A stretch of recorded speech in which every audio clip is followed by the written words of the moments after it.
নমস্কার বন্ধুরা, শিউলি রান্না করে সবাইকে স্বাগত। একটা নতুন রেসিপি নিয়ে হাজির হয়ে গেছি। আশা করবো তোমরা সবাই ভালো আছো এবং সুস্থ আছো।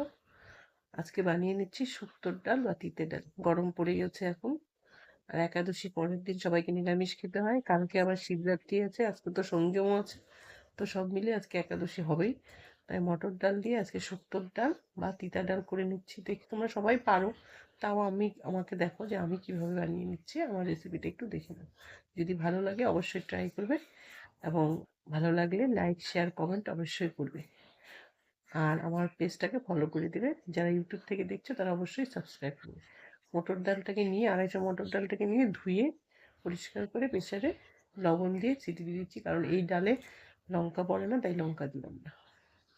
3টা সিটি হয়ে গেছে। লাউ কেটে নিয়েছি, যে লাউগুলোকে ঠিক এইভাবে কেটে নেবে।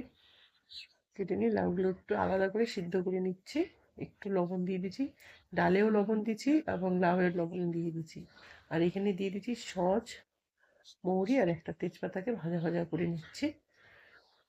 যেহেতু এই ডালটা ঝাল ছাড়া হবে, তাই এখানে শুকনো লঙ্কা আমি ভাজছি না, এই গুঁড়ো করে নিয়েছি। খুব তরজলদি করে নিচ্ছি, কারণ সকালের ব্যাপার, স্কুল যাবে, একটু তাই তাড়াতাড়ি হচ্ছে।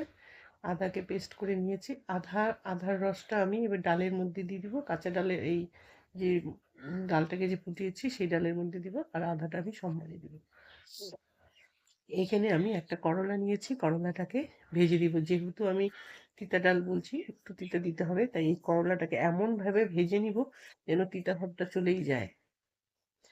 এই ডালটা হয়ে গেছে, দেখো এই যে সেদ্ধ করা, এটাকে আমি একদম পুরো 4-5টা সিটি দিয়ে নিয়েছি। তারপরে যে হলুদ দিয়ে একটু টাটা দিয়ে একটু জাস্ট ঘেটে নিব, খুব মিহি করবো না, সামান্য ঘেটে নিব যেন একটু আধা ভাঙ্গা হয়ে মতো হয়ে যায়।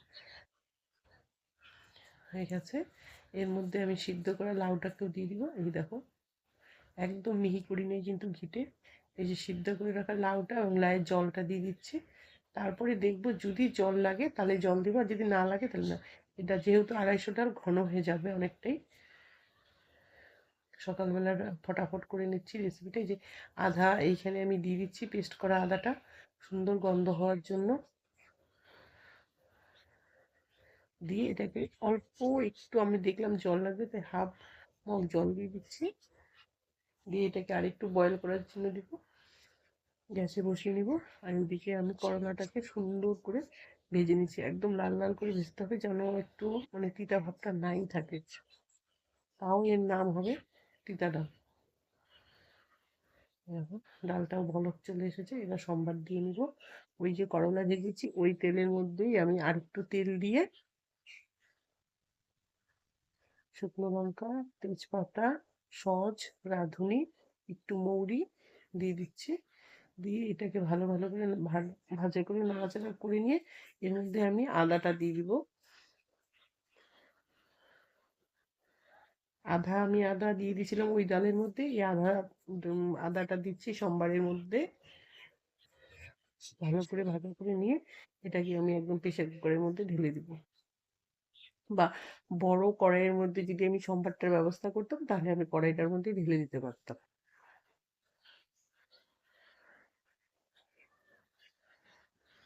একই স্বাদ আসবে, খুব টেস্ট হয় এই ডালটা। অনেক অকেশন বাড়িতে করা হয় ছোট ছোট, যেমন বৈষ্ণব সেবা বলো, ভগবানের ভোগ সরানোর বলো। শ্রীকৃষ্ণের খুব একটা পছন্দের ডাল এটা, তিতের ডাল বা শুক্তোর ডাল। আর এই গরমের দিনে, এই চৈত্র মাস ফাল্গুন মাস, যে একটা গরম আহুতাহু ভাব আসে না, এইসবের মধ্যে এইসব ডালটা খাওয়া খুব ভালো, শরীর খুব ঠান্ডা থাকে। এখনো সেরকম গরম পড়েনি, আমাদের এখানে ঠান্ডা ঠান্ডা ভাবই আছে। এইবার লাস্ট ফিনিশিংয়ে দিয়ে দিচ্ছি আমি করলাটা দিয়ে আমি আর রান্না করব না। সামান্য অল্প একটু চিনি দিয়েছি, তোমরা যদি ঘি দিতে চাও ঘি দিতে পারো, অনেকেই ঘি দেয়, কিন্তু আমি দিলাম এইবার দিচ্ছি না ঘিটা। অনেক সময় হয়তো আমিও দিয়ে থাকি, কিন্তু আজকে দিচ্ছি না ঘিটা। হয়ে গেছে, একটু চিনি দিয়েছি, লাউ যেহেতু দিয়েছি এটা পাঞ্চা পাঞ্চা ভাব থাকবে, তাই অল্প একটু চিনি দিয়েছি। হয়ে গেছে, নামিয়ে নিচ্ছে। ভাতের থালা তোমাদেরকে কিভাবে রেডি করছি সকালে দেখিয়ে দিচ্ছে। এই যে একটু তেল বসিয়ে দিয়েছি, তেলের মধ্যে 2-3টা বেগুনি ভেজে নিচ্ছি সকালবেলা। বেগুনি, ডাল, ভাত, ব্যাস। এই ডাল দিলে, এই ডালের সাথে একটু বেগুনি বা চুড়মুড়ে কড়কড়া আলু ভাজা খুব ভালো লাগে। ভাতের উপরে একটু ঘি দিয়ে দিচ্ছি, বেগুনি দিয়ে দিলাম, আর এক বাটি ডাল। আর কিছু লাগে বলো বন্ধুরা? সবাই ভালো থাকবে, সুস্থ থাকবে এবং নতুন নতুন রেসিপি ট্রাই করবে, খাবে এবং খুশি থাকবে। খুশি থাকাটা খুব দরকার এবং সাবধানে যাবে, সাবধানে চলাফেরা করবে সবাই। আজ তাহলে এখানেই রাখছি। সবাই ভালো থাকবে এবং আমার ভিডিওটা ফার্স্ট থেকে লাস্ট পর্যন্ত দেখবে। লাইক শেয়ার কমেন্ট অবশ্যই করবে। Bye bye.